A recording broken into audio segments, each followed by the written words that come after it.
So this video is for developing the equations of motion, sometimes referred to as SUVAT, equations of motion.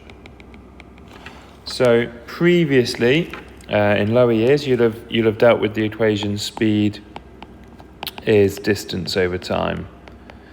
Fairly standard equation, and that's still valid. That's not changed, but this has some criteria for it.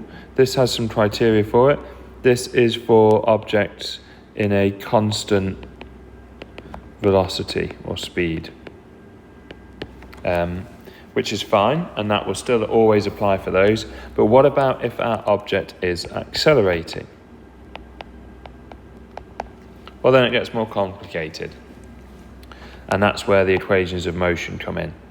The equations of motion are going to deal with things where we have a constant acceleration, so there is a fixed value for the acceleration. The letters, S is for displacement in meters. U is first in the alphabet, so it's for initial velocity.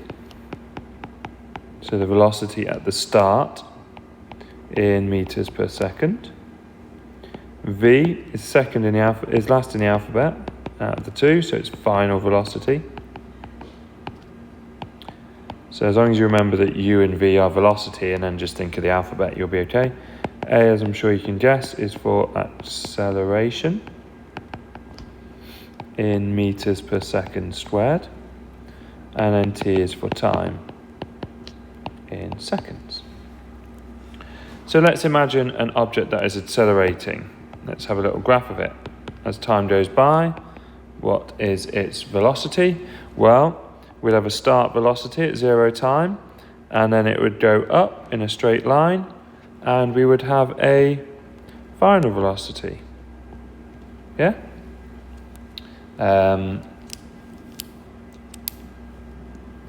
Yeah.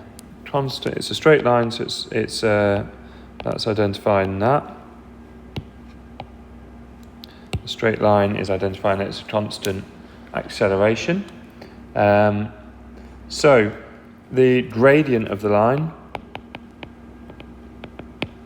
is telling us the change in acceleration, change in velocity over the time taken. Depending on how your stool does it, we have a rise over a run, yeah?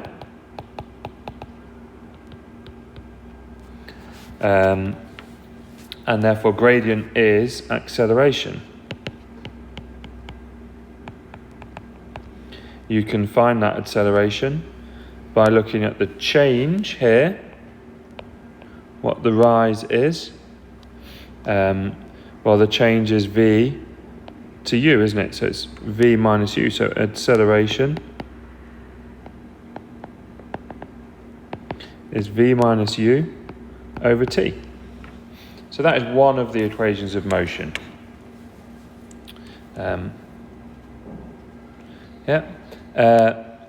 Underneath the graph, the area underneath the graph, I can highlight it. Wow, that's a thin highlighter. Let's try a little bit bigger.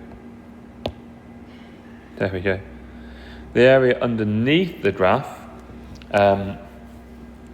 would tell us the distance travelled, because if we go back to our equation, speed was distance over time. Distance is the speed times time, so it's the area under the graph, the base times the height. Yeah? So, and that is, if you look at it, that is a rectangle, which I'll highlight in blue. So rectangle, and then a triangle above it in yellow. So to find that area, we would be finding distance. Well, that would be the rectangle, UT, plus a half of V minus U T.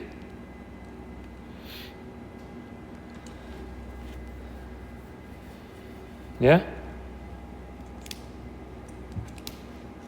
Right, let's start creating other equations then. So there's just some key facts there. So this equation then, A equals V minus U over T, we can rearrange that and we get ourselves an equation. So we'll say A times T equals V minus U. Oh, that's a U. So V equals U plus AT.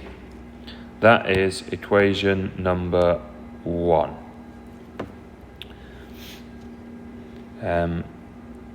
Equation number 2, so this can be number 1. Equation number 2, we're going to take our area thing. We're going to say that the displacement is the area, which we've just found at the top, just here. We've said it is UT plus a half V minus UT. Let's expand out that bracket. So S equals UT plus a half VT minus a half UT. Yeah? Well, we've got a UT and a minus a half UT, so we're saying that S equals a half UT plus a half VT. Yeah? Then we're saying that, then we can expand that out.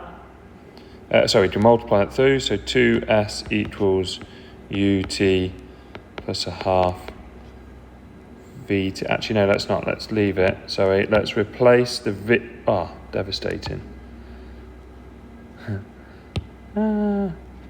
S equals a half UT plus a half VT. Let's replace the V with our first formula. Let's put that formula in place of V. S equals a half UT plus a half U plus AT. Let's again expand that bracket out. S equals UT plus a half UT plus a half ATT, which is squared. We have a half UT and a half UT, so S equals 1 UT plus a half AT squared. That is equation number 2.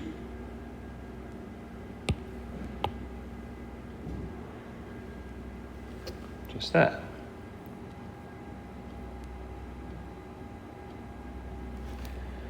Then we're going to do another substitution. We're going to rearrange that first equation. V equals U plus AT. We're going to rearrange it to be T. Whoops. Keep resting on my iPad. Stop doing it now. T equals V minus U over A. And we're going to substitute in place of where we see T. So for equation number 3, we're going to say S equals U, then we're replacing that T with V minus U over A, plus a half A V minus U over A squared. This A and this A cancel out.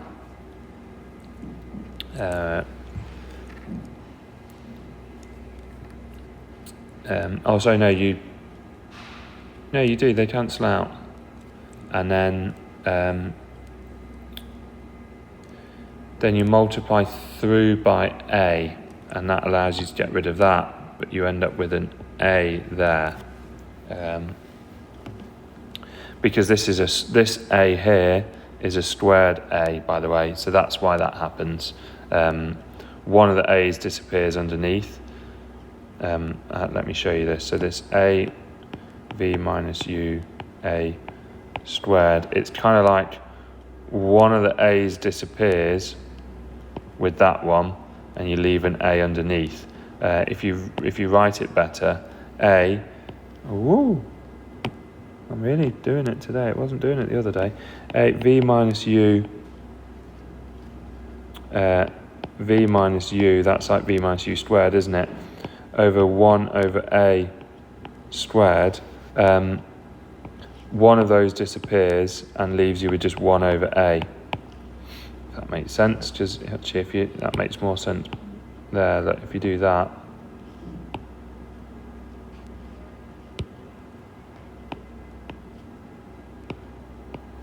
one over a, that's the squared, yeah? So one of those and that disappears, yeah? Yeah. So what we effectively leave here is a bit of that, but multiplied by half. So I'm going to write it out.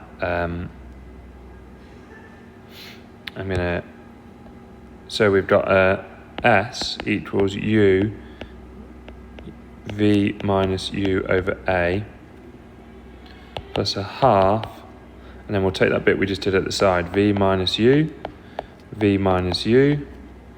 1 over A. This can come out. Whoops, God, I'm all over the place with it today. 1 over A comes out. So we've got a 1 over A and a 1 over A, and then, so if we multiply through by A, we can get rid of that.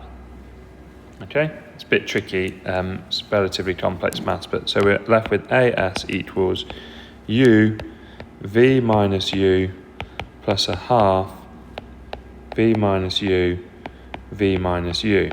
Okay, let's expand out some brackets.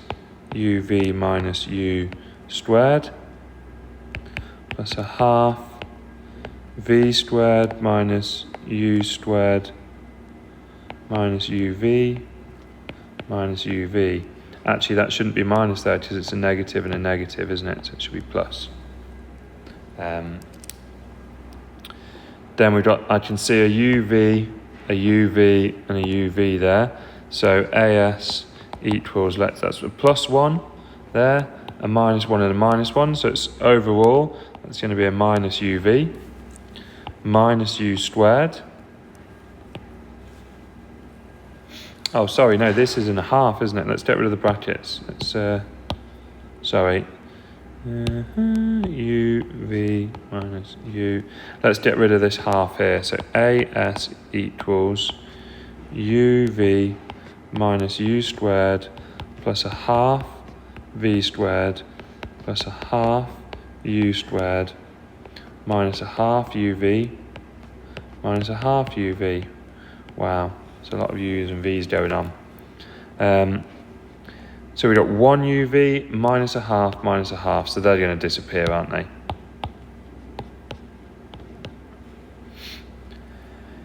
And let's see where we're at. Yeah. So what this will then end up being is AS equals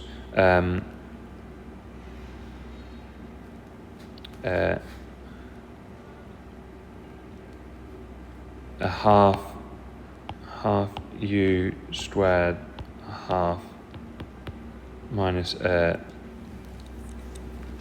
sorry, I'm writing that wrong. AS is minus a U squared plus a half V squared plus a half U squared, right? So we have a minus 1 and a plus half. So we're going to have AS equals minus a half U squared plus a half V squared. Multiply all through by 2. 2AS equals minus U squared plus V squared. Move this over to the other side. So 2AS plus U squared equals V squared. Then we just write it slightly different. V squared equals U squared plus 2AS. That is equation number 3, probably mathematically the most difficult to get through. But that's equation number 3. You can see that it's quite a hardcore maths session getting to that. And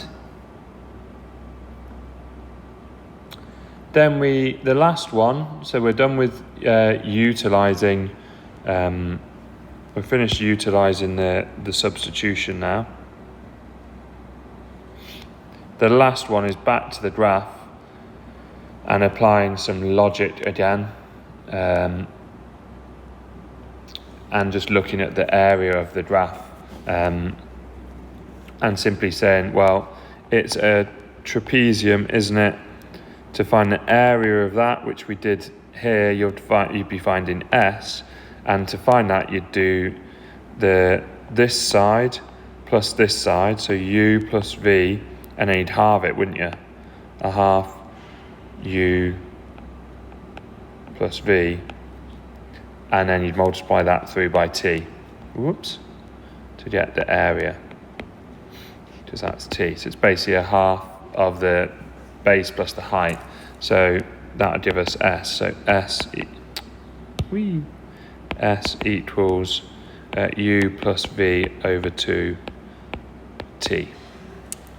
Yeah, that's the fourth formula. So we developed 1, 2 via logic, and then 2 more via substitution. And that's our 4 equations of motion.